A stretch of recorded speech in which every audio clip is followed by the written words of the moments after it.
मनसे अध्यक्ष राज ठाकरेंनी बोलावली नेते आणि सरचिटणीसांची बैठक। उद्धव ठाकरेंच्या भेटीनंतर मोठा निर्णय घेण्याची शक्यता। बैठकीत आगामी निवडणूक आणि युतीबाबत चर्चा होण्याची शक्यता। शिंदेंच्या बालेकिल्ल्यात पुन्हा एकदा गणेश नाईक यांचा जनता दरबार। पालिका निवडणुकीत शिंदे विरुद्ध नाईक संघर्ष शिगेला पोहोचण्याची शक्यता। महायुतीत कुरबुरी सुरूच।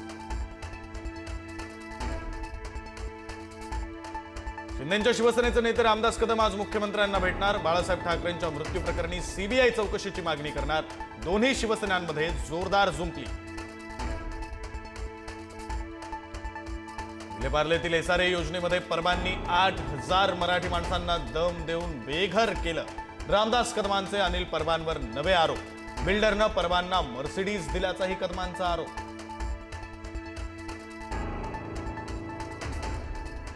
पालघरमध्ये होऊ घातलेल्या मुरबे बंदरासंदर्भात आज जनसुनावणी। वाढवण बंदरानंतर पश्चिम किनारपट्टीवरील ग्रामस्थांचा मुरबे बंदराला देखील तीव्र विरोध।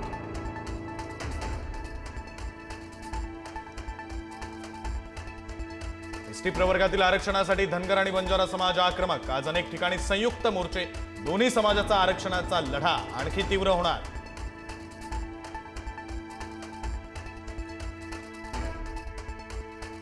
उद्या राज्य मंत्रिमंडळाची बैठक। राज्यातील नुकसानग्रस्तांच्या मदतीबाबत ठोस निर्णय होण्याची शक्यता। किती मदतीची घोषणा होते याकडे लक्ष। महाराष्ट्रातील पूरग्रस्त शेतकऱ्यांना केंद्र सरकारकडून लवकरात लवकर मदत मिळणार। शिर्डीच्या मेळाव्यात केंद्रीय गृहमंत्री अमित शहांचं आश्वासन।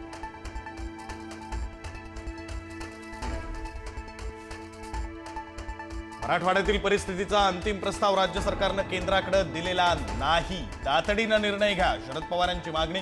तर आमच्यावर टीका करताना एकदा आरशात बघून घ्या, फडणवीसांचा पलटवार। भंडाऱ्यामध्ये मिस्किन टँक तलावाची मातीची भिंत खचली। भंडाऱ्यात गांधी विद्यालयाच्या मैदानात पाणी साचलं।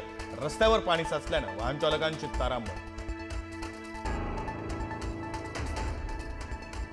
अरबी समुद्रात शक्ती चक्रीवादळ सक्रिय। मुंबईसह किनारपट्टीच्या अनेक जिल्ह्यांना अलर्ट। मराठवाडा आणि मध्य महाराष्ट्रातही पावसाचा जोर वाढण्याची शक्यता।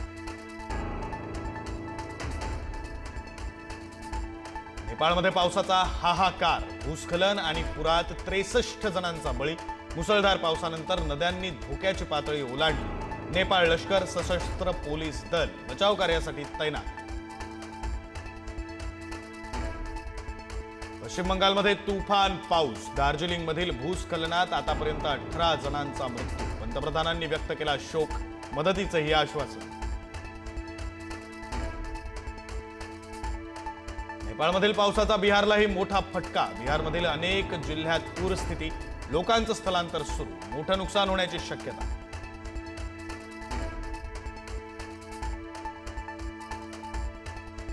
सोनम वांगचुक यांच्या सुटकेची मागणी करणाऱ्या याचिकेवर आज सुनावणी। अंजली वांगचुक यांनी सर्वोच्च न्यायालयात घेतली धाव। अटक बेकायदेशीर असल्याचा आरोप।